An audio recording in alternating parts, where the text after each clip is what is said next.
अब हेडमास्टर की नियुक्ति में भी टेट पास होना अनिवार्य। तो दोस्तों बात करते हैं खबरें विस्तार से। राज्य गठन के बाद झारखंड में पहली बार प्राथमिक व मध्य विद्यालय के शिक्षकों की प्रोन्नति के लिए नियमावली बनाई जा रही है।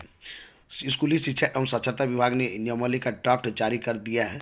शिक्षकों से नियमावली के ड्राफ्ट पर सुझाव मांगा गया है। शिक्षकों की प्रोन्नति नियमावली बनने के बाद मध्य विद्यालय में प्रधानाध्यापक पद के रिक्त पदों पर प्रोन्नति की प्रक्रिया शुरू हो सकेगी।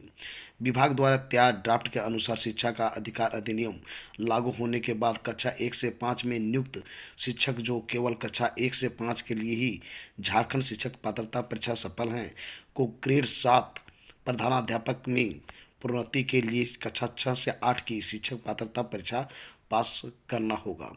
राज्य में शिक्षा का अधिकार अधिनियम लागू होने के बाद वर्ष 2015-16 में शिक्षकों की नियुक्ति हुई है। यह प्रावधान इससे पहले नियुक्त शिक्षकों को प्रभावी नहीं होगा। नियमावली के अनुसार ग्रेड 4 में 5 वर्ष की सेवा पूरी करने पर शिक्षक ग्रेड 7 में प्रोन्नति पा सकेंगे, परंतु वर्ष 2015-16 में नियुक्त शिक्षकों के लिए यह समय सीमा 10 वर्ष रखा गया है। नियमावली के अनुसार अगर 5 वर्ष की सेवा पूरी करने वाले शिक्षकों की संख्या पद की तुलना में कम पाई जाती है तो ग्रेड 4 में 5 वर्ष से कम सेवा देने वाले शिक्षक को भी प्रधानाध्यापक के पद पर प्रोन्नति दी जाएगी। यह प्रावधान वर्ष 2012 नियमावली के पूर्व नियुक्त शिक्षकों पर प्रभावी होगा। इसके लिए यह आवश्यक है कि शिक्षक 20 वर्ष की सेवा पूरी कर चुके हों। दोस्तों ये उन लोगों के लिए है जो ऑलरेडी गवर्नमेंट जॉब कर रहे हैं। आपको पता होना चाहिए कि झारखंड में जो हाई स्कूल जो चाहे तो प्राइमरी स्कूल हो या हाई स्कूल में हेडमास्टरों की जो बहाली होती है 2 प्रक्रिया से होती है। पहला प्रक्रिया ये है, चाहे तो आप ऑलरेडी पहले से गवर्नमेंट जॉब हैं और ऑलरेडी गवर्नमेंट जॉब होने के बाद अब क्या है कि अभी नियमावली जो तुरंत बदलने वाली है तो उसके आधार पर आपको टेट पास होना जरूरी है, उसमें भी कक्षा 6 से लेकर 8 तक के लिए। यदि कक्षा 6 से 8 का आप टेट पास हैं तो आप हेडमास्टर बन सकते हैं। उसके लिए कुछ कंडीशन है जो कि आप देख सकते हैं। तो 10 वर्ष का आपका एक्सपीरियंस है तो आप बन सकते हैं, या फिर 2012 नियमावली के पूर्व नियुक्त शिक्षकों पर प्रभावी ये होगा। इसके लिए यह आवश्यक है कि आपका जो है 20 वर्ष आप जो है टीचिंग लाइन में सेवा दिए हों। तो इस आपका है। दूसरा कंडीशन ये है दोस्तों, यदि आप हेडमास्टर बनना चाहते हैं तो आपको सबसे पहले क्या करना होगा कि आपके पास एक्सपीरियंस है, यानी कोई मान्यता प्राप्त स्कूल से, चाहे तो वो सीबीएसई बोर्ड हो या झारखंड बोर्ड हो या फिर कहीं से भी ऐसा है जो किसी मान्यता प्राप्त संस्था से हो। तो इस तरह से आप आपके पास एक्सपीरियंस है तो आपको कंपटीशन बैठना होगा और कंपटीशन में पास करने के बाद भी आप हेडमास्टर बन सकते हैं। दूसरी कि ऑलरेडी आप गवर्नमेंट जॉब है और आपके पास एक्सपीरियंस है तो गवर्नमेंट बीच बीच में जो है हेडमास्टरों की नियुक्ति प्रोन्नति के आधार पर करती है, तो ये प्रोन्नति के तहत भी आप बन सकते हैं। ये उसी पे रिलेटेड है दोस्तों।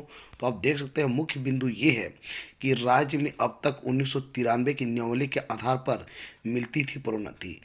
तो ये जो है 1993 की नियमावली थी, उसके आधार पर प्रोन्नति मिलती थी।